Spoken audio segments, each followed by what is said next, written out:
I'd grown used to a lot of things in my 68 years.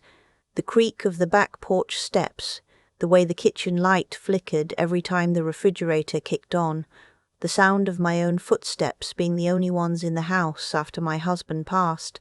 What I had not grown used to, what I never intended to grow used to, was being spoken to like I was already gone. It started small. That's always how it starts, isn't it? Small enough that you wonder if you're imagining it.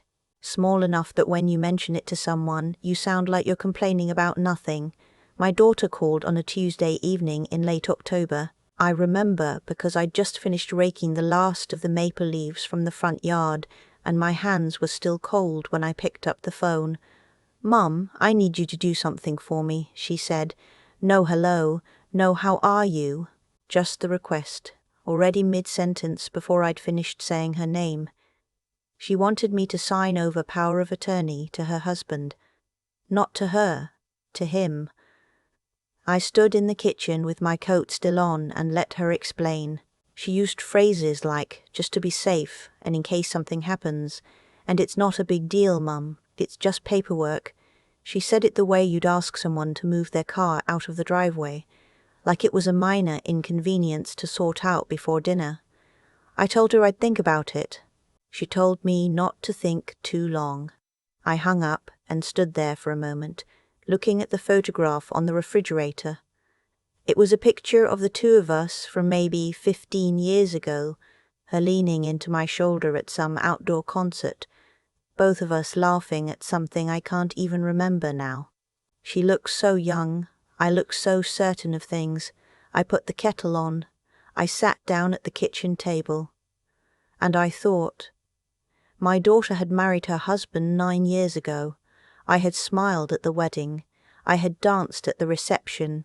I had told myself, the way mothers do, that if she loved him I could too, but I had always found him difficult to read.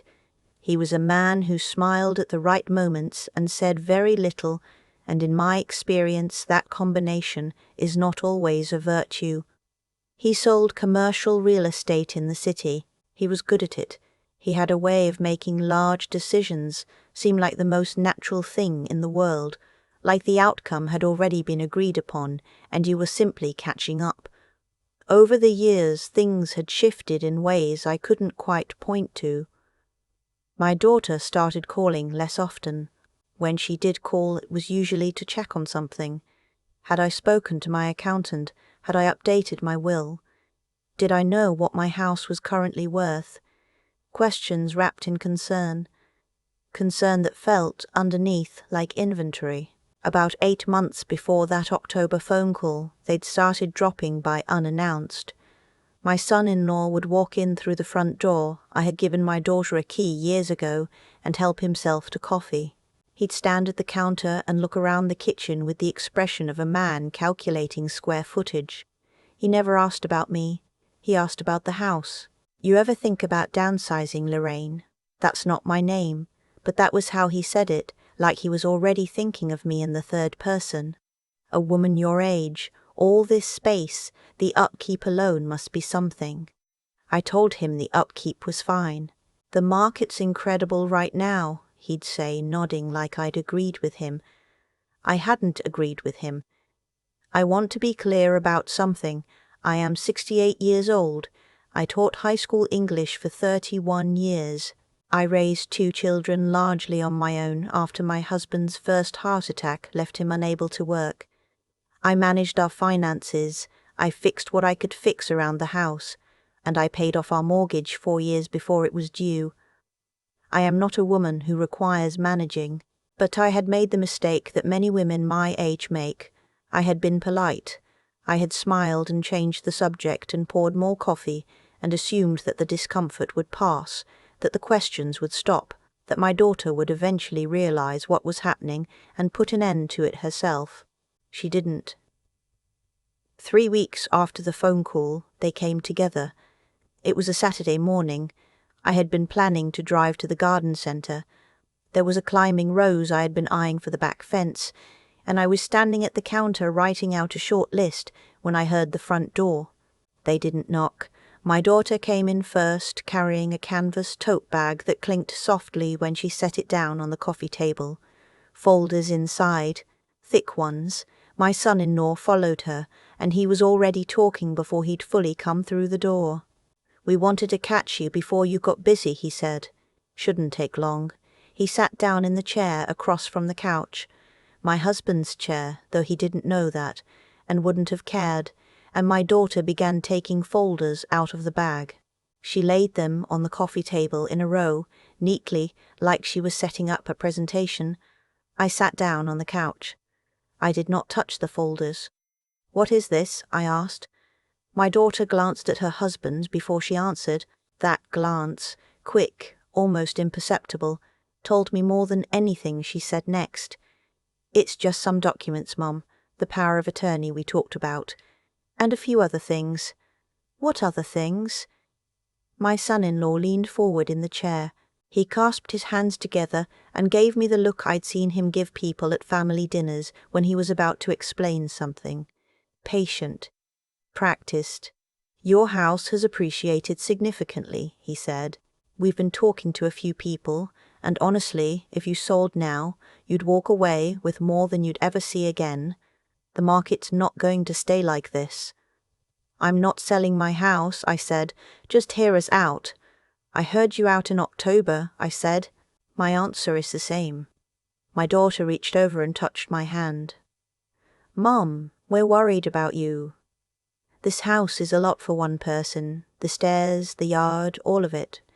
And if something happened to you and there wasn't a plan in place—" "What kind of something?" She looked uncomfortable. "You know, a fall." "Or I haven't fallen," I said. "I raked the entire front yard 3 weeks ago. I drove to the grocery store this morning. I am not an invalid." "We know that," my son-in-law said, in the tone people use when they are about to contradict everything they just agreed with. "But it's better to plan ahead, while you're still." He stopped. "While I'm still what?" I asked. He picked up one of the folders and held it out to me. "Just take a look. If you have questions, we can answer them. It's really very straightforward." I looked at the folder in his outstretched hand. I looked at my daughter, who was watching me with an expression I didn't recognize, not quite guilt, not quite apology, something in between that she hadn't learned to hide yet. I thought about how long I had been polite. "I don't have questions for you," I said. "I have an attorney." His hand stayed where it was for a moment. Then he set the folder back down on the table. "You don't need an attorney for this," he said. "This is family. We're just trying to—" "I'll be consulting my attorney before I sign anything," I said. "That's final." He looked at my daughter. She looked at the floor. They left 40 minutes later. My son-in-law said very little on the way out. My daughter hugged me at the door, tighter than usual, and I held on because she was still my daughter, and I still loved her, even then. I stood on the porch and watched their car back out of the driveway. Then I went inside, picked up the phone, and called the one person I had already spoken to 2 months earlier. I should explain something. I had not been sitting idle since October. When my daughter first called about the power of attorney, I hadn't said I'd think about it because I was uncertain. I'd said it because I needed time, not to decide, but to prepare. I'd spent 31 years teaching teenagers, and the most important thing I ever learned in that classroom was this: the moment you react from emotion instead of preparation, you have already lost the upper hand. I had called my attorney the morning after that October phone call. Her name is Genevieve, and I have known her for 22 years, since she handled the paperwork when my husband and I bought this house. She is the kind of woman who listens completely before she says a word, and when she does speak, there is nothing wasted. I told her everything. The unannounced visits, the questions about the house, the way my son-in-law looked at my kitchen like he was already listing it, the phone call asking me to sign power of attorney over to him specifically, not to my daughter, not to both of them jointly, but to him alone. Genevieve was quiet for a long moment. "Don't sign anything," she said. I wasn't planning to, I told her. We met in her office the following week. She brought in a colleague, a woman who specialized in elder financial protection, someone I hadn't known before but liked immediately. Between the two of them, they walked me through what I was looking at, what my rights were, and what my options were. I left that meeting with a plan. In the weeks that followed, I made several changes. Quietly, without announcement, I had my will reviewed and updated. I added a clause that required any significant financial decisions, sale of property, transfer of assets, to go through a third-party fiduciary review before they could be executed. I removed my son-in-law from a beneficiary designation he'd been added to years ago, during a period when I'd trusted that the marriage was solid and the intentions were good. I did not tell my daughter any of this. I watered my plants, I drove to my book club, I baked a pecan pie for my neighbor's birthday. I lived my life exactly as I always had, and I let them believe that I was simply thinking it over. The Saturday after they came with the folders, I called Genevieve and told her what had happened. "Are you ready?" she asked. "I've been ready," I said. She arranged everything. The following Friday morning, she came to my house.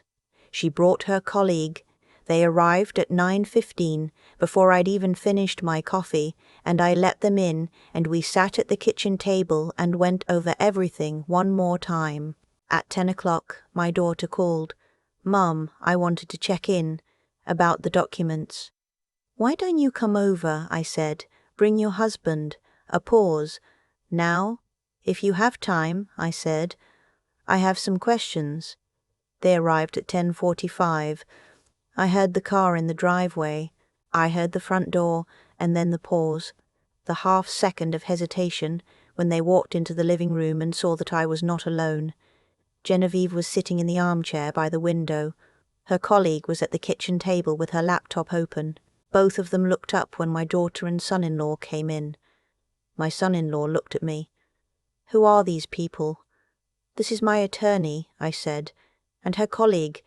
They've been helping me review some things." He looked at Genevieve. He looked back at me.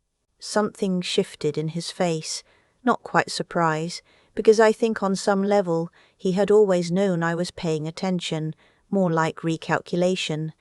"He didn't say anything about lawyers," he said. I looked at him calmly. "You told me I didn't need one." My daughter sat down on the couch. She was very still. Genevieve introduced herself. She was pleasant about it. She explained that she had reviewed the documents my son-in-law had prepared and that she had some observations she wanted to share.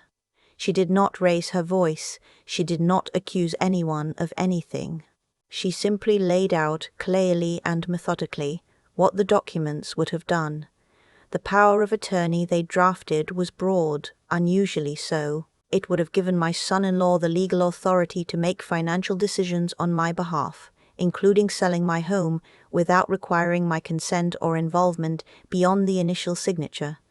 There was no sunset clause, no limitation on asset type, no oversight mechanism of any kind. "In my 25 years of practice," Genevieve said, "I have seen this type of document used to protect vulnerable people. I have also seen it used to take everything they have." My son-in-law started to say something. Genevieve held up one hand very gently, and he stopped. She went on. She explained the changes I had made to my estate plan, the fiduciary review requirement, the updated beneficiary designations. She did not say his name in connection with the changes. She didn't need to. He understood. When she finished, the room was quiet. My daughter was looking at her hands. I watched her face move through something. I don't know exactly what it was. I have spent a lot of time since then wondering what was going through her mind in that moment. How much she had known, how much she had known, how much she had told herself was okay. My son-in-law stood up. "This is unnecessary," he said. His voice was controlled, but barely. "We were trying to help." "I know you were," I said. "I kept my voice even, and I've taken care of it, that's all." He looked around the room at Genevieve, at her colleague, at me, and I think he understood that there was nothing left to negotiate. The documents he had prepared were useless. The assets he had perhaps imagined were already protected, and there were 2 attorneys in my living room who had seen all of it. He picked up his jacket from the back of the chair. "We should go," he said to my daughter. She stood. She looked at me, and her eyes were bright, and I thought for a moment she might cry. I thought I might too. "Mom." "Come see me," I said. "On your own. Come have coffee." She nodded once and followed her husband to the door. Genevieve and her colleague stayed for another hour. We went through the final details, signed a few things, and then they packed up, and I walked them out to their cars and thanked them both. Genevieve squeezed my hand before she got in. "You did good," she said. "I had good help," I told her. I stood in the driveway for a while after they left. It was a cold morning, the kind where the sky is perfectly clear and the air has that particular stillness that means winter is deciding whether to arrive. My neighbor's dog was barking somewhere down the street. A crow landed on the fence post and looked at me, unimpressed, then flew off. I went inside and made a fresh pot of coffee. I stood at the kitchen window and drank it slowly and looked at the backyard, at the bare rose canes, the dormant garden beds, the maple tree that had finally lost the last of its leaves. The house felt the same as it always had. Quiet in the way houses get quiet in the morning when the heat clicks on and the pipes settle, and all of it sounds, to someone who has lived there long enough, like breathing. Mine. I thought about my daughter, about the girl she had been, stubborn and bright and so certain of herself, all of it wrapped up in a laugh that used to fill a room. I hoped she would call. I hoped she would come on her own and sit across from me at this table, and that we would find our way back through the thing that had grown up between us. I didn't know if we would, but I had made sure, at least, that when she came, if she came, she would find me exactly where she had always found me, in my house, at my table, still here. My daughter did call. 3 weeks later, a Sunday afternoon, she came alone, and she sat at the kitchen table, and she cried for a long time before she said anything at all. I put my hand over hers, and I let her cry. She told me she had known something was wrong for a long time, that she had told herself it was fine, that she had wanted to believe him. She said she was sorry, and I could hear that she meant it, not because it sounded perfect, but because her voice broke in the middle of the word and she couldn't finish the sentence. I told her I was still her mother. I told her that hadn't changed. We drank coffee and we talked for 2 hours, and at some point she laughed at something small and stupid, some story I told about the crow on the fence post, and for a moment she sounded exactly like herself again. She and her husband separated in the spring. I don't know all the details, and I haven't asked. That is her story to tell on her own terms when she's ready. What I know is this: she has a key to my house. She uses it now the way she used to, when she would knock first and then turn the lock and call out my name as she came through the door, as if making sure I was still there, as if the sound of my voice answering was something she needed to hear. I am always here. I always answer. I planted the climbing rose in March, the one I never made it to the garden centre to buy that Saturday in October. It took to the fence better than I expected. By May it had already started reaching upward, finding its way toward the sun in that quiet, determined way that growing things do, not asking permission, not waiting to be told. Some mornings I stand at the back door with my coffee and watch it. I think about all the things I almost let someone take from me and all the ways I didn't. This house, this garden, this life that is mine. I think that's enough, more than enough actually. It turns out that holding on to what's yours, quietly, carefully, without apology, is its own kind of answer. I've decided it's a pretty good one. I've thought a lot about that Saturday morning, the folders lined up on my coffee table, My son-in-law's hand holding out a document like it was something ordinary, like it was nothing, and me, sitting across from him, not touching it. People ask me sometimes, not directly, but in the way people circle around a question, whether I feel guilty, whether I think I was too hard on them, whether a mother should have just trusted her child. I don't feel guilty, and I've made my peace with why. What happened in that living room wasn't an accident. It was the end of a long chain of choices, choices they made and choices I made in response. My son-in-law didn't walk through my front door with those documents because he was careless. He walked through because every time I had smiled and changed the subject and refilled his coffee cup, he had taken it as confirmation that I wouldn't push back. That's how it works. Not with a single dramatic moment, but with a slow accumulation of small signals until someone decides the path is clear. The moment I stopped sending that signal, the moment I called Genevieve the morning after that October phone call, the outcome began to change. Not because I got lucky, because I paid attention and then I acted on what I saw. I think about the woman I was before my husband got sick, the one who managed the finances, negotiated the mortgage, drove my kids to every appointment and practice and school play, while also showing up to work every single morning with lesson plans under my arm. I knew how to handle hard things. I had simply, somewhere along the way, started performing helplessness to keep the peace. Started making myself smaller so other people would feel comfortable. That is a habit that can cost you everything. Getting Genevieve on the phone was not a dramatic act. It was a quiet one. It was me deciding that what I had built over a lifetime, this house, this garden, this independence, was worth protecting with the same seriousness that I had built it.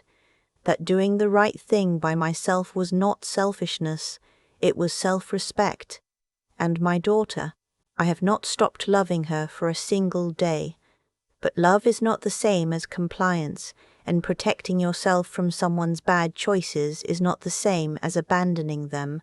She was being led somewhere she shouldn't have gone, and the most honest thing I could do for her, the most genuinely loving thing, was to not go there with her. To hold my ground so clearly that there was nowhere left for the situation to go except the truth. She found her way back. That matters more to me than being right. I planted that climbing rose in March, and by May it had already started reaching. I think about that sometimes, about how something can be dormant for a long time and still know exactly which direction to grow when the conditions are right. You don't have to shout about it. You don't have to explain it to anyone. You just grow. That's what I did, quietly, carefully, without apology, and the house is still mine.